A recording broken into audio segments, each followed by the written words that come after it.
This video is brought to you by Miniature Market. Thousands of board games, discounted prices, miniaturemarket.com. Hello my friends, it's the Game Boy Geek here. Today we're all about excavating. We're going to be going in the desert, trying to dig up some artifacts and sell them, maybe do some trading in the market. Today we're talking about Archaeology, the new expedition. This is from Z-Man Games. This is sort of a reprint and a little bit of re-implementation of Archaeology, the card game, came out from Z-Man a while back. This is for 2 to 5 players, takes between 20 and 30 minutes to play. It's sort of a card game, set collection, hand management. Let me show you how it's played. I'll see you on the other side.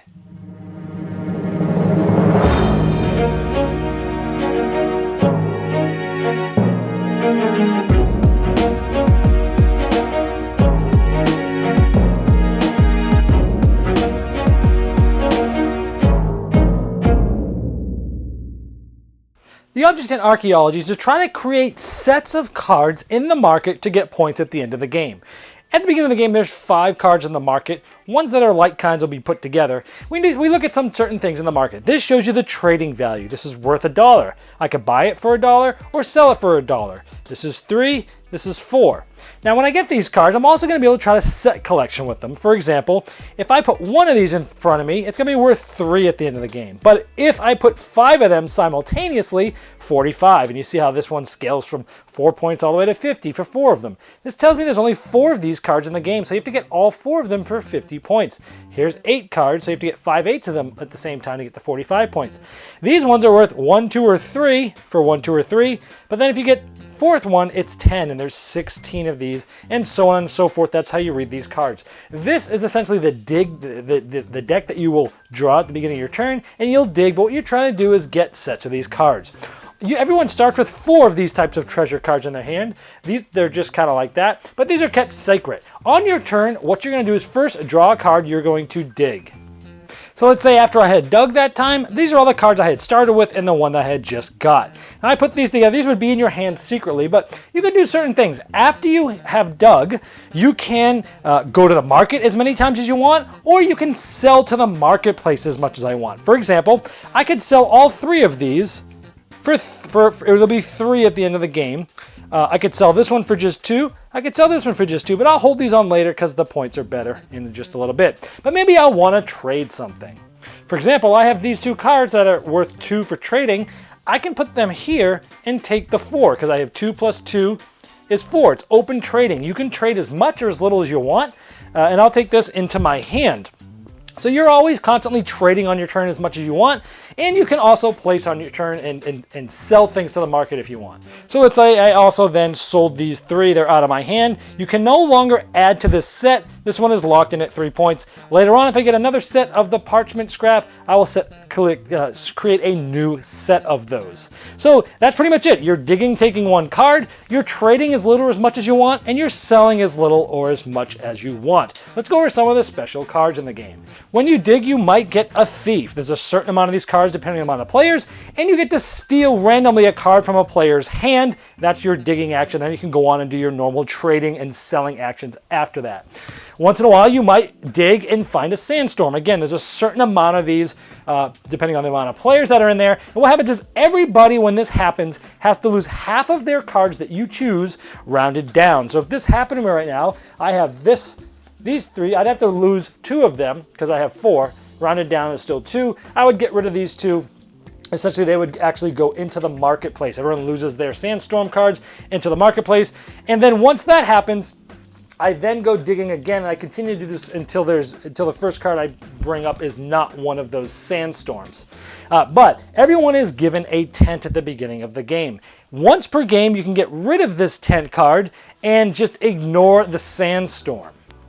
Now there's one more card I wanted to show you. It's a map. It's a treasure. You get this from digging as well. It has a trade value of 3. It's only worth 3 if you keep it at the end of the game. There's only 6 of these cards. But what this map does, at the beginning of the game, there's going to be one of these monuments. Each monument's set up differently. This is the base one that you'll play with your first game. This tells you that there's 3 rooms in the Great Pyramid. This is room number 1. There's 2 cards here, and then on my turn, I can discard 1 map card to get these 2 treasure cards in my hand, and these are just like any of the other treasure cards in the the game.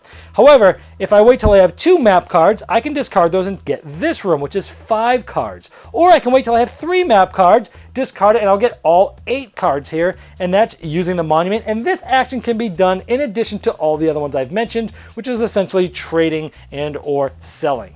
Now, there's only 1 monument per game, but you might use a different one, like the temple. After selling to the museum, which is essentially selling these as sets as I showed you, basically you'd look at all the cards in one of these 3 chambers, which all have 5 cards, and they cost 2 maps to actually get there. Or you go to the tomb, which is 2 rooms of 7 and 8 cards. It costs you 1 map, and then you look at all the cards in 1 chamber, you get to keep 2. Or maybe you go to the Sphinx. It has 15 cards, you pay a map, you shuffle all the chamber cards, you name 2 types of treasures, draw 5 cards, and keep all of them that match. So there's some different ways to play the game. It will play out different every game.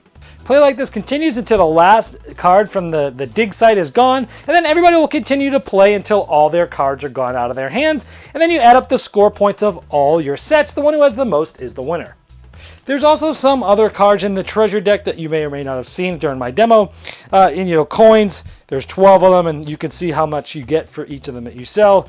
There's some broken cups, but there's only 6 of them. It's 2 for 1 or 12 for 2 of them.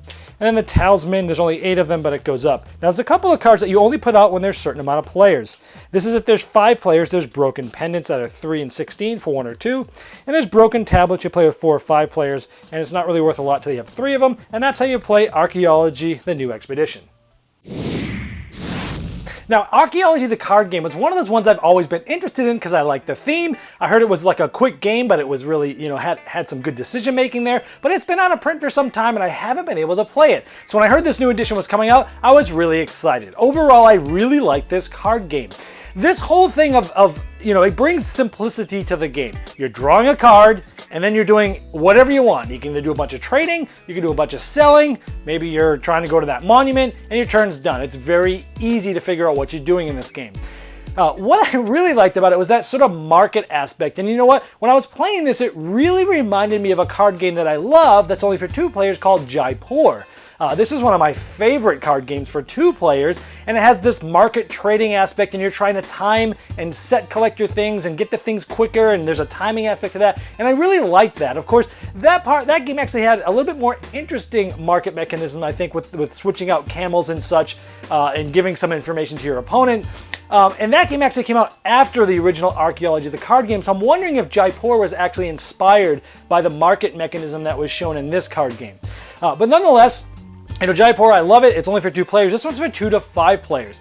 And where I come down with this is I like it almost as much as, say, Jaipur, which I really love. I'll probably still continue to play Jaipur for 2 players. Not that this doesn't work with 2, because it actually really works well with 2. But Jaipur I can only play with 2. And I know there's variants out there, unofficial ones, that you can play with more than 2 players and stuff. But this game's designed to be played with more than 2 players, and it shines in that as well. So if I want that quick card set collection type of game with trading stuff, figuring out, I've got some of these, I can do a 2 and a 1, trade that to get the 3, now I have this set. If you like that set collection and trying to manipulate the market, grab some cards and sell some stuff, maybe exploring into some chambers and such, and you're playing with more than 2 players, this is a great sort of filler in that regard.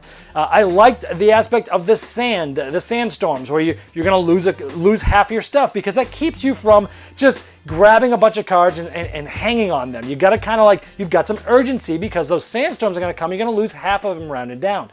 In this version that's new is they give you the tents, which allow you to, at least once per game, disregard the sandstorm. The thieves, well, you're going to be stealing stuff. Another reason to kind of put some urgency on when you're going to trade, so I like that. The different monuments. In this game, they have 6 monuments, which is more than the original, and I like that every game can be just a little bit different. So overall, if you're looking for a filler card game, 30 minutes or less, that has some interesting decisions to make with trading and what am I going to trade, you'll find yourself going, do I want to trade these in for this to get this now? Or maybe just get this and hold it and hope the sand doesn't come? Or, hey, I've got my tent and I can leave it. There's some great decisions to make with such an easy game. I always talk about my depth to complexity ratio. This is very high in that. Simple to play, simple to teach, but has some good decision making. If you're looking for that with a cool theme that plays 2 to 5 players and all those player counts really well, good replayability with the different monuments, that is Archaeology. And because it fits that niche so well, I am going to be keeping this in my gaming library.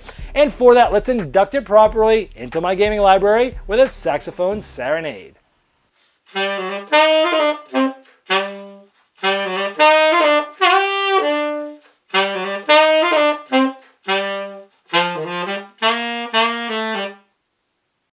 This video was sponsored by Miniature Market's Review Corner. The Review Corner features podcasts, video, and written game reviews by gamers for gamers. Miniature Market, the online gaming superstore. Thousands of board games, discounted prices. Check them out at miniaturemarket.com.